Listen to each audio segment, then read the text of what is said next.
May peace be upon you all. Today I'll be discussing the different time periods studied not only in sociology but also in cultural studies, philosophy, economics, history, and especially also in media studies. I'm talking about pre-modernity, modernity, and post-modernity. These are some of the core ideas we need to understand for sociology. So, we have a theorist here named Auguste Comte who gave the concept of three kinds of societies. He asserted that in the beginning, societies were theological, then they became metaphysical, and finally, we got positive societies. In olden societies or the theological societies, there was the rule of religion. Everyone believed in a single meta narrative. They trusted in grand truths and gave explanations of things, associating them with the strength of God. This concept can be viewed in films based on ancient times, for example, movies which depict Greek culture or especially the Egyptian culture. In that era, people obeyed the king and considered that the king was their lord, a scion, a descendant of God, and his rules reflected the laws of God. Let's move forward to metaphysical societies. So, in metaphysical societies, people started to prove things using logic. They began challenging religious explanations because science started to evolve.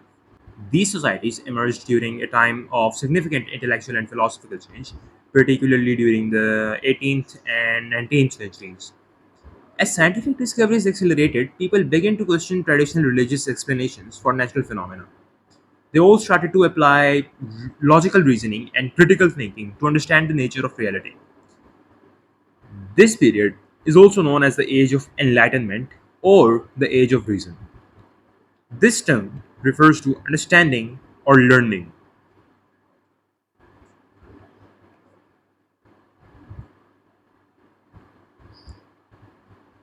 So, the next term to be understood is positive society. Positive societies were simply the societies where science had established its rule. People claimed that they would solely believe in things which could be scientifically identified or scientifically proven. One thing that you all need to comprehend is that there existed a similarity between theological and positive societies. Both of these societies encompassed a meta narrative, a grand truth, in which all the people believed collectively. There was some rule, some sovereignty in both of these societies. In the former society, religion had the control over the community, while in the latter one, it was science that had the control. If you have grasped these ideas, I'll move forward. Now I'm going to attach the previously covered ideas with the term modernity that is linked with industrialization. So, while understanding the term modernity, the first stage or the first period in history was the pre-modern period. Yes, this was same as the theological period, which had the rule of religion. You can also call it the era of pre-industrialization. In that time, the dominant family structure was the extended family, one consisting of children, parents, and grandparents. Moreover, the emphasis at that time was on the primary sector of the economy in terms of employment. This refers to fishing and mining and especially agriculture. In other words, it is that part of the economy that uses the natural resources. These were the features of pre modernity or pre modern societies. After pre modernity, there was the advent of modern societies. These were characterized by industrialization. Industries began to grow around the world in different areas.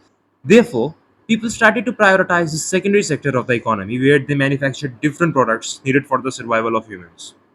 Besides, modernity was characterized by positive communities as well. In pre modernity, people endorsed religious explanations for things, but as it was the period of science and logic in modernity, many renowned theories were presented by well known people. Examples involve Big Bang Theory given by Georges Lemaitre, functionalism by Emily Durkheim, and Marxism by Karl Marx. Furthermore, the most common family type at that time was the nuclear family, one consisting of only parents and children. One thing to be noticed is that both the pre modern and modern societies shared something in common. In both of these societies, there existed meta narratives in which all the people believed. As I told you earlier, that both theological and positive societies contain meta narratives due to the rule of something, the case is the same here. For example, the stereotype regarding family in the pre modern times was that the majority of the family structures would be based on extended families, right? Then in the modern times, previous stereotypes were eradicated, and there was the formation of new stereotypes, such as the family being nuclear rather than extended. I hope I have lucidly explained this. Finally, when we discuss post-modernity or post-industrialization, we come to know that in the present world, there exists no single meta narrative. In the contemporary time, an individual develops their own truth on the basis of their personal experiences, their own insights. This is because people have free will today. Liberalism has become common. People are not circumscribed to act according to particular stereotypes.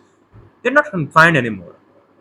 They have a range of things to do. There exist multiple family types and education systems. There is also the depiction of hyperreality in the media and the phenomenon of religious consumerism. To elaborate, we now have bean-pole families, lone parent families, single-person households, couples who live together but are physically apart, and even same-sex families in the present world. And people have choices regarding the family structure they want to adopt. Same is the case with education. In education, there are private schools, grammar schools, same-sex schools, and many other types in the post-modern world. Regarding religious consumerism, people follow religion according to their needs. They don't necessarily follow all the mandatory religious practices. They only do what they are capable of following. By the depiction of hyperreality in the media, I meant that in the past, films and movies were based on reality. But today, we have VFX and CGI which exaggerate reality. Media has the power to change people's perspectives on reality, effectively altering entire realities.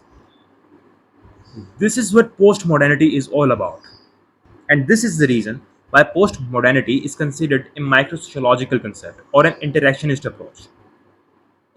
Microsociology studies the behaviors, thoughts, actions, and interactions of individuals rather than the collective aspects of societies.